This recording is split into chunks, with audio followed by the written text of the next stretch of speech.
Hello everyone, welcome to my YouTube channel study junction point. आज का topic है हमारा गुप्तकालीन कला। कला के अंदर हम देखेंगे गुप्त काल में जो कला का विकास कैसे हुआ। कला के अंदर हमारा वास्तुकला, चित्रकला और मूर्तिकला ये सब आता है। देखो, अपने सौंदर्य और भाव अभिव्यक्ति की दृष्टि से भारतीय कला गुप्त युग में अपनी पराकाष्ठा पर पहुंच गई। मतलब जो पराकाष्ठा का मतलब होता है चरम सीमा। मूर्ति कला और चित्रकला के क्षेत्र में विकास की चरम सीमा गुप्त काल में प्राप्त होती है। मतलब अपने सौंदर्य, अपने भाव अभिव्यक्ति की दृष्टि से जो मूर्ति कला थी गुप्त काल में अपनी चरम सीमा पर पहुंच चुकी थी। और जो गुप्त काल में चरम सीमा देखने को मिलती है मूर्ति के क्षेत्र में, वो है गुप्त काल के अंदर। इस समय तक कला के ऊपर जो यूनानी प्रभाव था वह विलुप्त हो गया और कला ने विशुद्ध भारतीय रूप धारण कर लिया। मतलब जो अभी तक हमने मूर्ति के बारे में पढ़ा उस पर यूनानी प्रभाव था, लेकिन जैसे गुप्त कला का विकास होता गया उस पर जो यूनानी प्रभाव था एक तरीके से समाप्त हो गया। भारतीय कला का प्रभाव उस पर दिखने लगा। कला और साहित्य के विकास की दृष्टि से गुप्त काल को क्लासिकी युग के रूप में देखा गया है कि कला और साहित्य में उसने इतना ज्यादा विकास हुआ गुप्त काल में कि इसको क्लासिकी युग की संज्ञा दे दी गई। ये गुप्त कला की विशेषता है और यही गुप्त कला की विशेषता है। गुप्त युग की कलाकृतियों में चारुता और आनंद का एक साथ निवास है। अब हम गुप्त काल में वास्तुकला के बारे में पढ़ेंगे। इसके कुछ एग्जाम्पल देखिए वास्तुकला होती क्या है। स्क्रीन पे आप देख पा रहे होंगे ये वास्तुकला किस तरीके की होती है और किससे वास्तुकला कहते हैं, ये इसमें दिखा रखा है। देखो ये मंदिर है, ये मंदिर का स्ट्रक्चर है। इसमें आपको दिख रहा होगा ये डिजाइन्स वगैरह बना रखी है, एक तरह से कुतुब मीनार और यहाँ पर कुछ डिजाइन्स बना रखी है। तो ये आपकी वास्तुकला थी जो गुप्त काल में एक तरीके से इस तरीके के जो थे मंदिर बनाए गए थे। अब इसी चीज को हम इसके द्वारा देखते क्या था। वास्तुकला, गुप्त काल की वास्तुकला के अवशेष बहुत कम संख्या में मिले हैं। जो गुप्त काल में जो वास्तुकला मिली है वो मतलब वास्तुकला के जो एग्जाम्पल्स हैं वो बहुत कम मिले हैं। इसके दो कारण हो सकते हैं। पहला, इस काल में बने मंदिर मध्य काल में नष्ट कर दिए गए हों, या उत्तरी भारत में इस काल में मंदिरों ने महत्वपूर्ण स्थान प्राप्त नहीं किया होगा। ऐसा प्रतीत होता है कि गुप्त काल में मंदिर निर्माण कला का जन्म हुआ था और उसका पूर्ण विकास नहीं। गुप्तकालीन विहार और मठ आज भी विद्यमान है और हिंदू मंदिरों के अधिक अवशेष प्राप्त नहीं है। इसमें कहा गया, देखो जो गुप्त काल में जो वास्तुकला के एग्जाम्पल्स थे, मतलब वास्तुकला के जो अवशेष हैं वो बहुत कम संख्या में मिले हैं। कारण हो सकता है या तो जो मध्यकाल था उसमें मंदिरों को नष्ट कर दिया गया हो, या जो उत्तर भारत था उस समय मंदिरों का निर्माण नहीं हुआ हो, या फिर उसको महत्वपूर्ण स्थान नहीं दिया हो। ऐसे कुछ कारण हो सकता है जो उस समय वास्तुकला के जो एग्जाम्पल्स थे वो हमें कम मिलते हैं, अवशेष कम मिलते हैं। और इस समय जो विहार और मठ बहुत ज्यादा था और हिंदू मंदिरों की संख्या बहुत कम थी। इस समय के गुप्तकालीन मंदिरों की संख्या 1 दर्जन से भी कम है और ये मुख्य झांसी यानी उत्तर प्रदेश तथा मध्य प्रदेश में है। मतलब जो मंदिर हमें मिले हैं, जो गुप्त काल से मिले हैं, वो झांसी यानी उत्तर प्रदेश और मध्य प्रदेश से मिले हैं। जो हमें मंदिर मिले हैं वो उत्तर प्रदेश और मध्य प्रदेश में मिले हैं। इनमें से मुख्य है देवगढ़ का 10 अवतार मंदिर, तिगवा का विष्णु मंदिर, सिरपुर का लक्ष्मण मंदिर, भूमरा का शिव मंदिर। मतलब जो हमें उत्तर प्रदेश और मध्य प्रदेश से जो मंदिर मिले हैं वो ये हैं, दशावतार मंदिर, विष्णु मंदिर और शिव मंदिर। इसमें जो हम अच्छी तरह से किसी एक मंदिर की स्क्रीन पे आपको दिख रहा होगा ये दशावतार मंदिर है जो कि झांसी में है और उत्तर प्रदेश में है। ये देखो आपको दिख रहा होगा ये दशावतार मंदिर की इमेज पिक्चर है। आप स्क्रीन पर देख चुके हैं, अब इसी के बारे में पढ़ते हैं। गुप्तकालीन मंदिरों का सबसे अच्छा उदाहरण देवगढ़ का दशावतार मंदिर है। इसमें गुप्त स्थापत्य कला अपने पूर्ण विकसित रूप में है।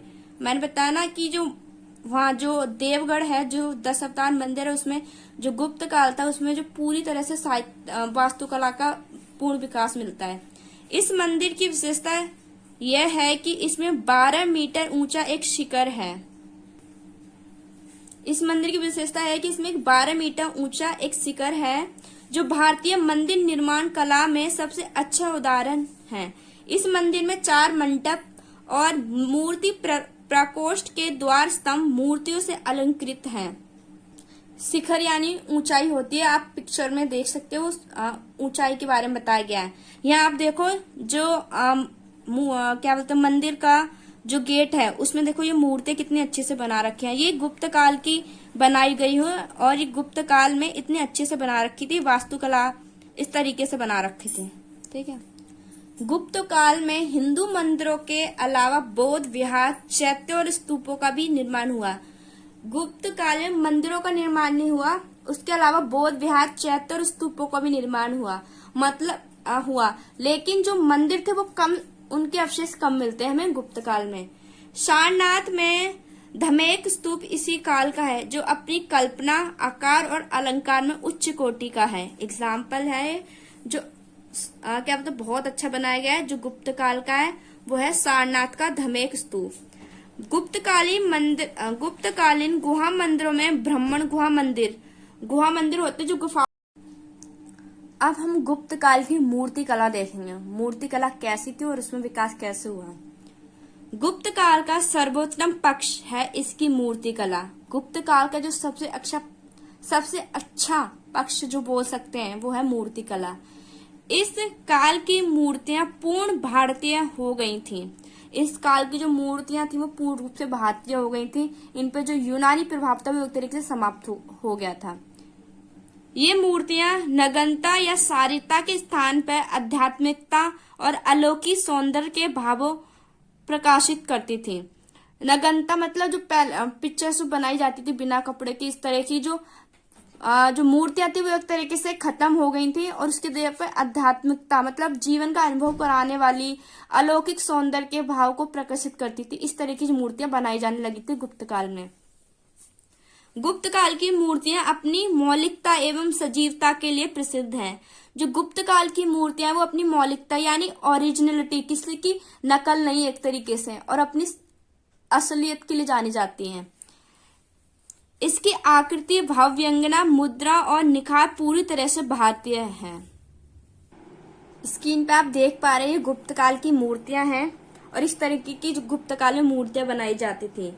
इन मूर्तियों में बाद में आध्यात्मिकता मतलब जीवन का अनुभव कराने वाली एक तरह की मूर्तियां बनाई जाने लगी। अपनी मौलिकता के लिए मूर्तियां जाने जाने लगी गुप्त काल में। आपने अभी स्क्रीन पे जो मूर्तियां दिखाई गई थी वो गुप्त काल में पूर्ण हो गई थी, मतलब पूर्ण विकास और अपने सौंदर्य के लिए जाने जाने लगी। इनमें अपूर्व सौंदर्य और जीवंतता पाई जाती है। इस समय की विष्णु, शिव, पार्वती, ब्रह्मा और अन्य देवताओं की अनेक सुंदर मूर्तियां मिलती हैं। जो गुप्त काल है उसमें जो मूर्तियां बनाई गई थी उनमें शिव, पार्वती और ब्रह्मा, अन्य देवी देवताओं की सुंदर मूर्तियां बनाई गई। गुप्तकालीन मूर्ति कला का सबसे सुंदर, सौम्य एवं भव्य उदाहरण सारनाथ से प्राप्त धर्म चक्र परिवर्तन मुद्रा में बुद्ध की मूर्ति है। आप स्क्रीन पर देखें बुद्ध की जो मूर्ति है, ये बुद्ध की जो मूर्ति है वो ये है धर्म चक्र परिवर्तन। ये जो मूर्ति है वो सारनाथ में है। इसकी आप मुद्रा देख सकते हैं। इसमें परिवर्तन के बारे में एक संदेश दिया गया है इस मूर्ति के द्वारा, और ये गुप्त काल में सबसे अच्छी मूर्ति मानी जाती है, और गुप्त अभी तक है। और गुप्त काल की सबसे अच्छी मूर्तियों में एक मूर्ति सारनाथ की मूर्ति है। सारनाथ में मिली मूर्ति बुद्ध भगवान की। ये मूर्ति अपने लावण्य, गंभीर्य और भाव व्यंजना के लिए प्रसिद्ध है। आपने जो बुद्ध भगवान की जो मूर्ति देखी थी वो इसलिए प्रसिद्ध है। इस मूर्ति में गौतम बुद्ध ध्यान लगाए आसन पर आसीन है। जो मूर्ति आपने देखी है मुद्रा में जो बैठे हुए थे भगवान जी, उनके बारे में ये। विष्णु मूर्तियों में 3 मूर्तियां प्रसिद्ध हैं। पृथ्वी का उद्धार करते हुए 12 अवतार की मूर्ति जो कि उदयगिरी से मिली है। शेष श्याई विष्णु की मूर्ति जो कि देवगढ़ के दशावतार मंदिर में है। पहली जो मूर्ति मिली है विष्णु की वो पृथ्वी का उद्धार करते हुए मिली है, जो कि उदयगिरी से मिली है। दूसरी जो मूर्ति है वो शेषशायी विष्णु की मूर्ति है, जो कि देवगढ़ के मंदिर में है, जो दशावतार मंदिर है उसमें है, देवगढ़ जगह पे। गोवर्धन नारी कृष्ण की मूर्ति जो कि काशी में मिली है। 3 मूर्ति मिली है विष्णु भगवान की, जो कि बुद्ध काल के हैं, सॉरी जो कि गुप्त काल के हैं। जैन धर्म की मूर्तियों में प्रधान रूप में वर्धमान महावीर की मूर्ति है, जो मथुरा से प्राप्त हुई है। जैन धर्म की मूर्तियां भी मिली है, जिसमें जो सबसे अच्छी मूर्ति बताई जाती है वो गुप्त काल की है, और वो है वर्धमान महावीर की मूर्ति, जो जैन धर्म के थे, जो मथुरा से प्राप्त हुई है। अब हम गुप्त काल की चित्रकला के बारे में जानेंगे। वात्स्यायन के कामसूत्र के अनुसार उस काल में चित्रकला का वैज्ञानिक ढंग से अध्ययन अध्यापन होता था। वात्स्यायन जो है, वात्स्यायन के कामसूत्र तो वात्स्यायन द्वारा लिखा गया कामसूत्र एक ग्रंथ है। उस काल में इन्होंने बताया कि जो उस काल में जो चित्र बनाए जाते थे वो वैज्ञानिक ढंग से बनाए जाते थे। चित्रकला वैज्ञानिक सिद्धांतों पर आधारित थी। इस युग के नाटकों और काव्यों में कहा गया है कि सभी सुशिक्षित कुलीन वर्ग के स्त्री पुरुष इस कला में ज्ञान प्राप्त करते थे। कि जो गुप्त काल था उसमें जो चित्रकला थी वो सभी के लिए अनिवार्य थी। उसमें कोई भी अपना कलाकारी दिखा सकता था, स्त्री हो चाहे पुरुष हो, और खासकर कुलीन वर्ग जो था। गुप्त चित्रकला के सर्व उत्कृष्ट उदाहरण अजंता से प्राप्त हुए हैं। विश्व कला के इतिहास में अजंता की चित्रशाला अद्वितीय है। अजंता के चित्र मुख्य धार्मिक विषयों पर आधारित हैं। इनमें बुद्ध और बोधिसत्व के चित्र हैं। अजंता की गुफा में जो चित्रकारी मिली है वो इस प्रकार है। देखो इसमें ना मूर्तियां बना रखी है, मतलब चित्रकारी बना रखी है काफी अच्छी तरीके से, और ये विश्व में अपना एक नाम रखते हैं। मतलब विश्व अजंता की जो चित्रकारी है वो काफी अच्छी मानी जाती है। ये वहीं की है, अजंता की गुफा में जो चित्रकारी है वो वहीं की बनाई हुई है। अजंता की गुफा में जातक ग्रंथों के वर्णनात्मक दृश्य हैं। रिक्त स्थानों में अप्सराओं, गांधर्व, यक्षों के चित्र हैं। जो खाली जगह है वहां पर अप्सराओं, गांधर्व और यक्षों के चित्र बना रखे हैं। छत, कोने आदि स्थानों को सजाने के लिए पशु पक्षी, वृक्ष, पुष्प, नदी, झरने आदि तकनीकी दृष्टि से अजंता के भित्ति चित्र विश्व में सर्वोच्च स्थान रखते हैं। जो मान लीजिए अजंता की जो गुफा है उसमें जो जगह बच गई वहां पे अप्सराओं, गांधर्व, यक्षों की चित्र बना दिए। इसके अलावा छत और उनके कोनों को पशु पक्षी, पुष्प, नदी, झरने आदि से सजा रखा, और ये विश्व में सर्वोच्च स्थान रखते हैं।